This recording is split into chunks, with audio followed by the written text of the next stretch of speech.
नमस्कार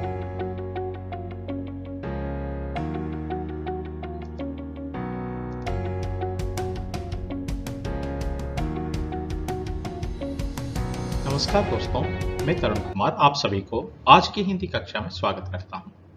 आज का विषय है कक्षा चौथी से संबंधित एक कहानी। कहानी का शीर्षक है जैसा सवाल वैसा जवाब। ये कहानी बादशाह अकबर और उनके दो मंत्री बीरबल और ख्वाजा सरा के ऊपर आधारित है।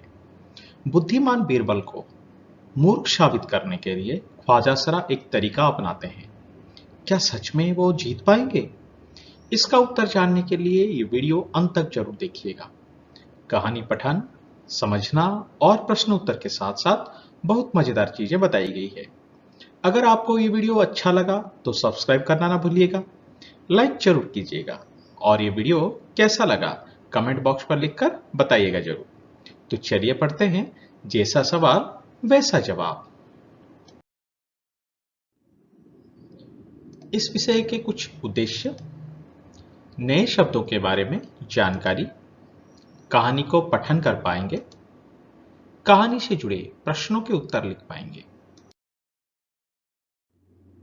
तो नमस्ते दोस्तों, आज पढ़ते हैं जैसा सवाल वैसा जवाब।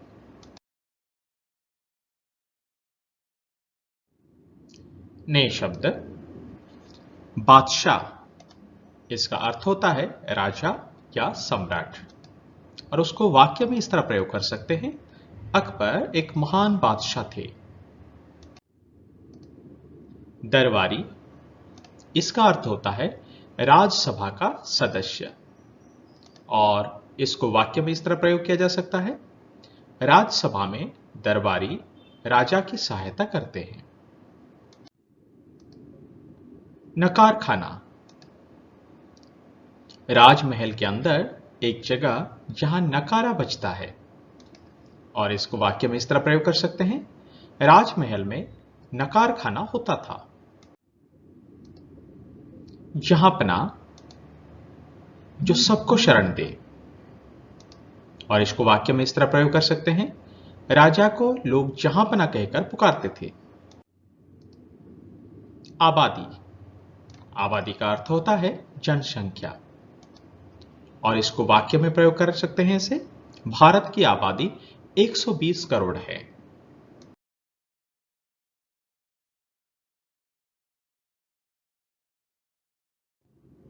दोस्तों, अब पढ़ते हैं कहानी जैसा सवाल वैसा जवाब। बादशाह अकबर अपने मंत्री बीरबल को बहुत पसंद करता था। बीरबल की बुद्धि के आगे बड़े बड़ों की भी कुछ नहीं चल पाती थी। इसी कारण कुछ दरबारी बीरबल से जलते थे। वे बीरबल को मुसीबत में फंसाने के तरीके सोचते रहते थे। इस अनुच्छेद में यह बताया गया है कि बीरबल को बादशाह अकबर बहुत पसंद करता था। बीरबल से कोई और बुद्धिमान नहीं था, इसलिए सभी दरबारी बीरबल से ईर्ष्या करते थे और मुसीबत में फंसाने के तरीके सोचते थे। यह है ख्वाजा सरा। अकबर के एक खास दरबारी ख्वाजा सरा को अपनी विद्या और बुद्धि पर बहुत अभिमान था। बीरबल को तो वे अपने सामने निरा बालक और मूर्ख समझते थे, लेकिन अपने ही मानने से तो कुछ होता नहीं। दरबार में बीरबल की ही तूती बोलती, और ख्वाजा साहब की बात ऐसी लगती थी जैसे नकार खाने में तूती की आवाज। ख्वाजा साहब की चलती तो वे बीरबल को हिंदुस्तान से निकलवा देते, लेकिन निकलवाते कैसे? इस अनुच्छेद में एक चरित्र के बारे में बताया गया है। वो चरित्र है ख्वाजा सरा, जिसको अपनी बुद्धि और विद्या पर बहुत अभिमान था, और वे बीरबल को अपने सामने एक छोटा सा बालक, एक मूर्ख बालक समझते थे, और वो ये सोचते थे कि बीरबल उनके सामने कोई बड़ा आदमी नहीं है। और लेकिन ऐसा होता था कि बीरबल का ही शासन चलता था वहां पे, और ख्वाजा सरा जब बोलते थे तब ऐसा लगता था जैसे कि नकार खाने में कोई तूती की आवाज हो। और ख्वाजा सरा अगर चाहते तो बीरबल को हिंदुस्तान से निकलवा देते उस समय, लेकिन निकालने के लिए उनके पास कोई तरीका ही नहीं था। एक दिन ख्वाजा ने बीरबल को मूर्ख साबित करने के लिए बहुत सोच विचार कर कुछ मुश्किल प्रश्न सोच लिए। उन्हें विश्वास था कि बादशाह के उन प्रश्नों को सुनकर बीरबल के छक्के छूट जाएंगे और वो लाख कोशिश करके भी संतोषजनक उत्तर नहीं दे पाएगा। फिर बादशाह मान लेगा कि ख्वाजा सरा के आगे बीरबल कुछ नहीं है।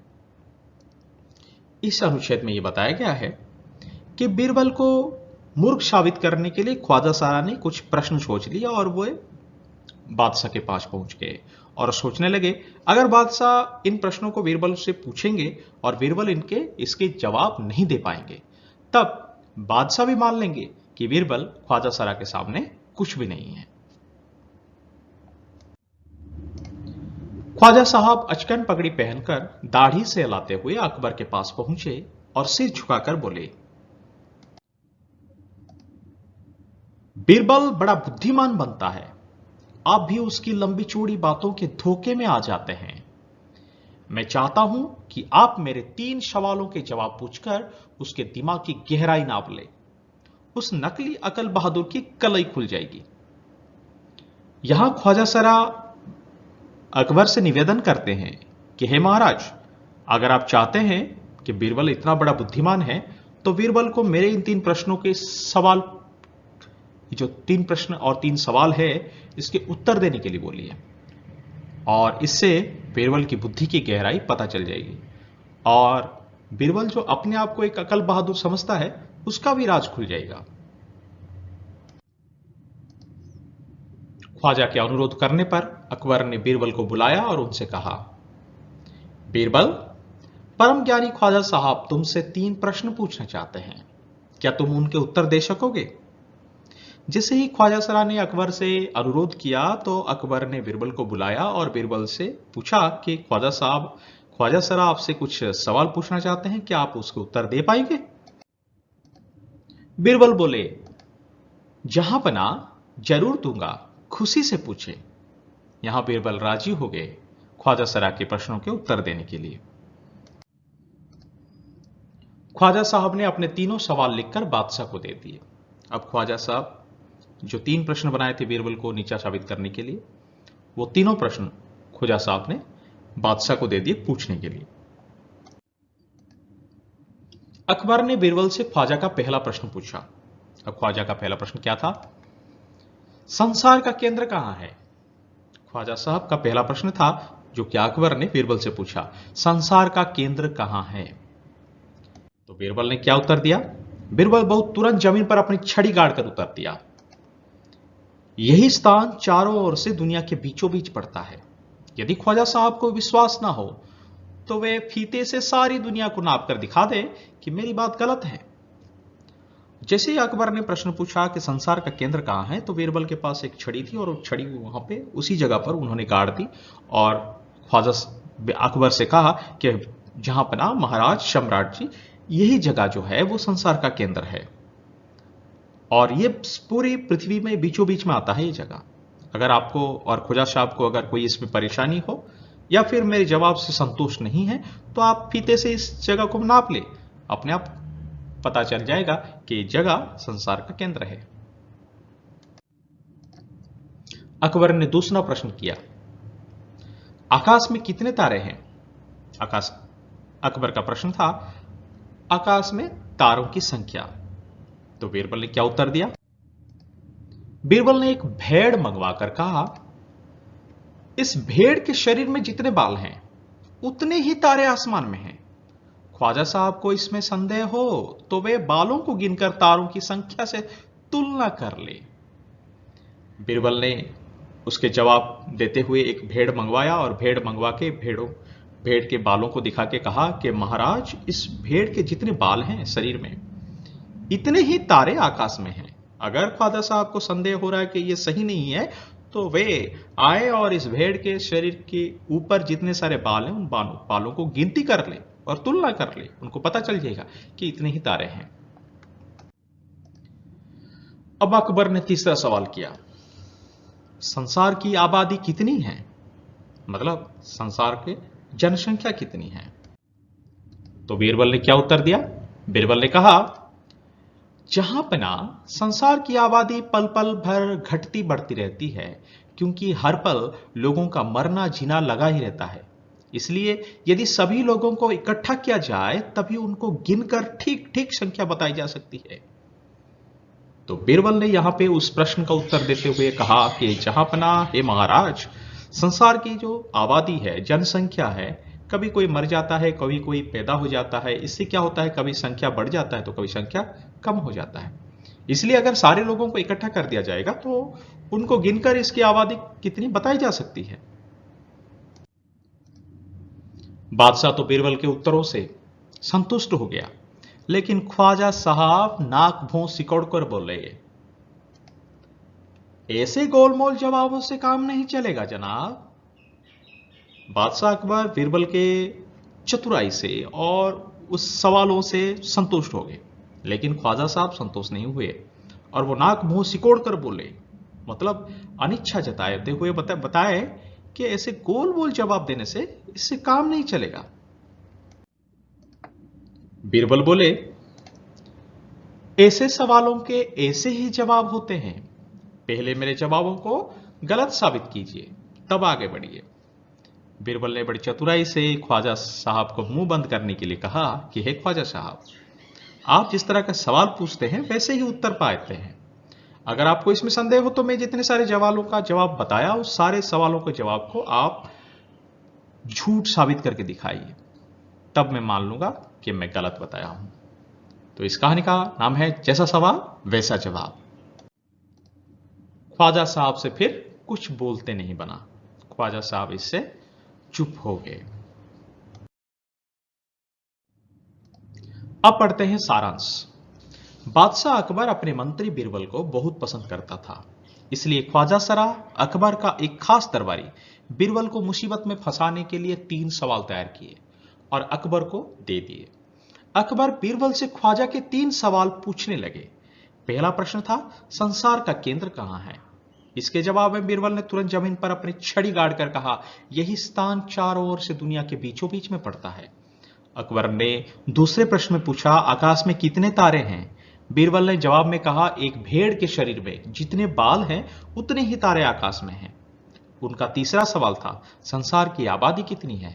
बीरबल ने जवाब दिया, अगर सारे लोगों को अगर इकट्ठा कर दिया जाए तो सही संख्या बताई जा सकती है, क्योंकि संसार की आबादी पल पल घटती बढ़ती रहती है। बीरबल के जवाबों से अकबर तो संतुष्ट हो गए, पर ख्वाजा संतुष्ट नहीं हुए। ख्वाजा ने कहा, ऐसे गोल गोल जवाबों से काम नहीं चलेगा। तो बीरबल ने कहा, जैसा सवाल वैसा जवाब। इससे यह सीखने को मिलता है कि स्वयं को अत्यधिक बुद्धिमान समझकर दूसरों को नीचा दिखाना नहीं चाहिए। सदा दूसरों के गुणों का सम्मान और आदर भी करना चाहिए। अब कहानी के अनुसार उत्तर दीजिए। कुछ प्रश्न आपके सामने। बादशाह अकबर किसे ज्यादा पसंद करता था? अब जानते हैं बादशाह अकबर के 2 दरबारी थे, एक है बीरबल और एक है ख्वाजा सरा। इन दोनों में से बादशाह अकबर किसे ज्यादा पसंद करता था? बादशाह अकबर बीरबल को ज्यादा पसंद करता था। कुछ दरबारी बीरबल से क्यों चलते थे? कुछ दरबारी बीरबल से ईर्ष्या करते थे। इसका कारण क्या था? कारण यही था कि बीरबल की बुद्धि के आगे बड़े बड़ों की भी नहीं चलती थी, इसलिए वे चलते थे। किसे अपनी विद्या और बुद्धि पर ज्यादा अभिमान था? ख्वाजा सरा को अपनी विद्या और बुद्धि पर ज्यादा अभिमान था। अकबर ने बीरबल से कितने सवाल पूछे? ख्वाजा सरा ने बीरबल से पूछने के लिए अकबर को कुछ सवाल दिए थे और उसका संख्या था 3। तो हम लिख सकते हैं यहां पे, अकबर ने बीरबल से 3 सवाल पूछे। अकबर का पहला प्रश्न क्या था? अकबर का पहला प्रश्न था, संसार का केंद्र कहां है? और बीरबल ने पहले प्रश्न का उत्तर क्या दिया? बीरबल ने जमीन पर एक छड़ी गाड़कर कहा, यही जगह चारों ओर से दुनिया के बीचों बीच पड़ता है। अकबर का दूसरा प्रश्न क्या था? अकबर का दूसरा प्रश्न था, आकाश में कितने तारे हैं? बीरबल ने दूसरे प्रश्न का उत्तर क्या दिया? बीरबल ने कहा, एक भेड़ के शरीर में जितने बाल हैं उतने ही तारे आकाश में हैं। अकबर ने तीसरे प्रश्न में क्या पूछा? अकबर ने तीसरे प्रश्न में संसार की आबादी की संख्या पूछा। बीरबल ने तीसरे प्रश्न का उत्तर क्या दिया? बीरबल ने तीसरे प्रश्न का उत्तर देते हुए कहा, संसार की आबादी पल पल घटने बढ़ने के कारण सबको इकट्ठा करके बताई जा सकती है। नीचे दिए गए मुहावरे और उनके अर्थ को जोड़ो।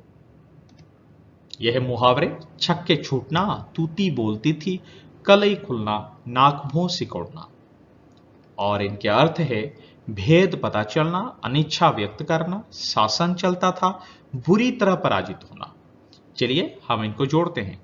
छक्के छूटना का मतलब होता है बुरी तरह पराजित होना, और तूती बोलती थी का मतलब होता है शासन चलता था। कलई खुलना का मतलब होता है भेद पता चलना। नाक भूं सिकोड़ना, इसका अर्थ होता है अनिच्छा व्यक्त करना।